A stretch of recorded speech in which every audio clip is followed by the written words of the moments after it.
आज पुन्हा मी झाडाजवळ आलेलो आणि त्या झाडाला आपल्याला बुंदातून काढलेला आहे. मी पूर्णपणे तो खड्डा तुम्हाला जवळून दाखवते. आता हा खड्डा आहे, पूर्णपणे त्याला निर्जंतुकीकरण करून घेतलेलं आहे आणि गांडूळ खत आणि शेणखत मिक्स केलेलं आहे. तुम्ही जवळून पाहू शकता. आणि दुसरी गोष्ट, तो झाड जो काल सुकलेला त्याला तुम्हाला पूर्णपणे दाखवते. हा पूर्णपणे झाड सुकलेला आहे आणि त्याला खोडमुलाची मेन जो अन्न ग्रहण करण्याचा जो स्रोत असतो त्याच जागी त्याला एक इन्स्पेक्शन मोठी गाठ दिसते तुम्हाला, ही जवळून दाखवते. हीच गाठ झाल्यामुळे तो पूर्णपणे झाड असा हा सुकत गेलेला आहे. आता इथं आपल्याला एक नवीन झाड लावायचं आहे आणि तो झाड मी इथं जवळून आणलेला आहे.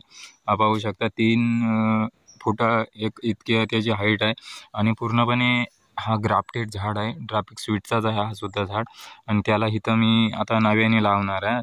आणि जेव्हा तो चांगली ग्रोथ करेल तेव्हा तुम्हाला ह्या झाडाचा पुन्हा फोटो दाखवीन. आता ही बॅग काढूनच इथं त्याला लावायचं आणि नंतर पाणी बिणी घालून झाल्यानंतर तो प्रॉपरली तयार चांगल्या स्थितीत होणार आहे. मग तुम्हाला पूर्णपणे दाखवीन तो तुम्हाला कसा होते त्याची ग्रोथ. आणि दुसरी गोष्ट, ह्या झाडाला आता 3 हप्त्यासाठी एका पाण्यात ठेवायचं. एका बरणीत ठेवल्यानंतर तो पुनर्जीवित होण्याची शंका असते, म्हणजे जेणेकरून त्याची मुळंसुद्धा चांगली आहेत आणि ही गाठ काढून त्याच्या मुळं सक्षम होण्यासाठी त्याला पाण्यात एक 3 हप्ते ठेवायचे आहे.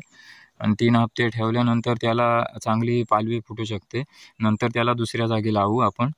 तसंच आता 3 हप्ते ह्याला पाण्यात ठेवीन आणि तो तिथं लावल्यावर तुम्हाला हा झाड मी दाखवीनच कशा ग्रोथमध्ये होते तो.